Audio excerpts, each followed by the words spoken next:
नमस्ते guys, merchant navy life में आपका स्वागत है। तो आज मैं बात करने जा रहा हूँ कि मर्चेंट नेवी में सैलरी की क्या क्या पे स्केल्स हैं, कैसे कैसे किस रैंक को कितनी सैलरी मिलती है।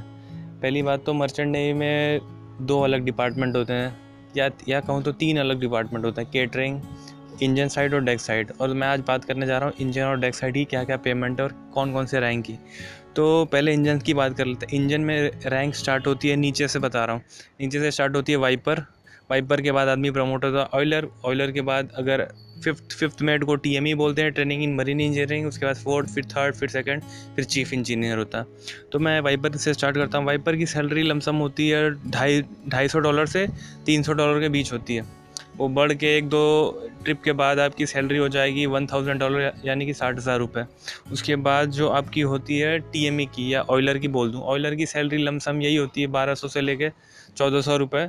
टीएमई की और वाइपर की सेम, ऑयलर की सेम ही होती है। उसके बाद आता है फोर्थ इंजीनियर। फोर्थ इंजीनियर की सैलरी लमसम बता दूँ तो आपको $1500 से लेके 3000 भी हो सकती है, 3500 भी हो सकती है। लमसम हो जाता है 2 लाख से लेके 2.5 लाख रुपए फोर्थ इंजीनियर को मिलती है। उसके बाद थर्ड इंजीनियर को लमसम मिलती है 2.5, 250 से लेके 4000 या $5000 के बीच में मिल जाती है। तो लमसम ये हो जाता है कम से कम 3 लाख 4 लाख रुपए वो कमा लेता है। उसके बाद आता है सेकंड इंजीनियर। उसकी सैलरी होती है लमसम 5000 से लेके 10,000 के बीच में। लमसम कोई भी कंपनी अलग अलग रेट देती है, तो 5000 से 10,000 के बीच में। तो लमसम ये हो जाता है 5 लाख से लेके 8 लाख रुपए तक ये कमा लेता है सेकंड इंजीनियर। और उसके बाद मैं बात करता हूँ चीफ इंजीनियर की। चीफ इंजीनियर की सैलरी लमसम होती है $1200 से लेके 1400 या 16,000, सॉरी 12,000 से लेके 16,000 तक। लमसम ये हो जाता है 10 लाख रुपए तक हो जाता है, 10-12 लाख रुपए तक। और उनका एक्स्ट्रा सब कुछ सब फ्री रहता है कंपनी की तरफ से, ट्रैवलिंग और लेके रहना, हर चीज़ कंपनी प्रोवाइड करती है।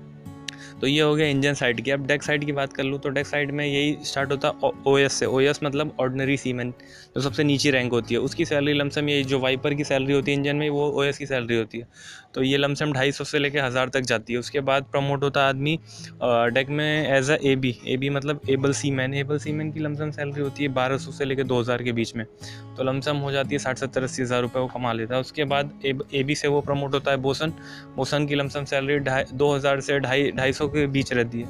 2000 से लेकर या 2500 के बीच में आप बोल सकता हूँ, तीन सैलरी होती है। उसके बाद आप उसके ऊपर रैंक जाएगा as a fourth officer. Fourth officer की सैलरी वही जो फोर्थ इंजीनियर की इसमें रहती है, वो फोर्थ ऑफिसर की इसमें रहती है, लमसम 3000 से लेके 3500। उसके बाद आप थर्ड ऑफिसर बनोगे। थर्ड ऑफिसर की सैलरी लमसम होती है 3500 से लेके 5000 के बीच में आपकी सैलरी रहेगी। लमसम आपको 2.5 से 3 लाख रुपए या 4 लाख रुपए तक मिल सकते हैं। उसके बाद second officer, lump sum second officer की सैलरी थोड़ी अच्छी होती है। लमसम आप बता सकता हूँ कि 5000 से 10,000 के बीच में होती है। उसके बाद आपका जो चीफ ऑफिसर होता है उसकी सैलरी लमसम होती है 7,000 से लेकर 10,000 के बीच में रहती है। जो सैलरी रहती है लमसम वो हो जाता है 7-8 लाख रुपए। और उसके बाद होती है मास्टर की सैलरी। मास्टर की सैलरी होती है लमसम सबसे ज़्यादा 1200 से लेके 12,000 से लेके 20,000 के बीच में होती है, और सब कुछ फ्री है मास्टर को।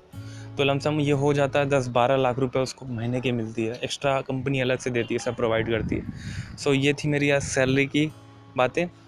आपको वीडियो अच्छी लगी होगी तो सब्सक्राइब जरूर कर देना मेरा चैनल मर्चेंट नेवी लाइफ को। Thank you.